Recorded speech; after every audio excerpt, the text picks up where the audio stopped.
Hello అక్వామెన్, ఇప్పుడు మీకు కనిపిస్తున్న జీవి పేరు గోస్ట్ క్రేఫిష్. దీన్ని ఇప్పుడు మనం తీసుకొని పెంచబోతున్నాం. ఇది ఒకటే కాదు, దీంతో పాటు ఒక రెడ్ క్రేఫిష్ ని కూడా తీసుకొని ఈ రెండింటిని ఒక జోడీగా ఉంచి పెంచబోతున్నాం. మీరు సరదాగా జూ పార్క్ వెళ్తారేమో, నేను ఇంట్లోనే జూ పార్క్ పెట్టేస్తున్నా చూసుకోమల్లా. మన క్రిష్ గడు చనిపోయాక చాలా మంది క్రేఫిష్ ని తీసుకో అన్నారు. మీరు ఏదైనా తీసుకో అన్నాక కూడా నేను తీసుకోకపోతే ఇంకా మీరు తీసుకో అన్నదానికి అర్థం ఉండదు.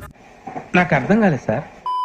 అందుకే ఈ గోస్ట్ క్రేఫిష్ని ఇంకా నార్మల్ క్రేఫిష్ని తెచ్చి వాటర్లో వీటికి తగ్గ టీడీఎస్ని మెయింటైన్ చేసి అక్లిమేట్ చేయడానికి పెట్టేశా. ఇంకా 20 minutes అక్లిమేట్ చేశాక వీటిని తీస్తుంటే అసలు ఏమన్నా ఫీల్ ఉందంటే ఒక వెరైటీ ఫీలింగ్ అనమాట వీటిని చేతిలో పట్టుకుంటుంటే. ఇంకా ఈ రెండింటిని తీసి ఈ పింక్ టబ్లో వేసి హీటర్ ఆక్సిజన్ పెట్టి ట్యాంక్ సెటప్ ఫినిష్ చేశా. ఇది రొయ్యిజం.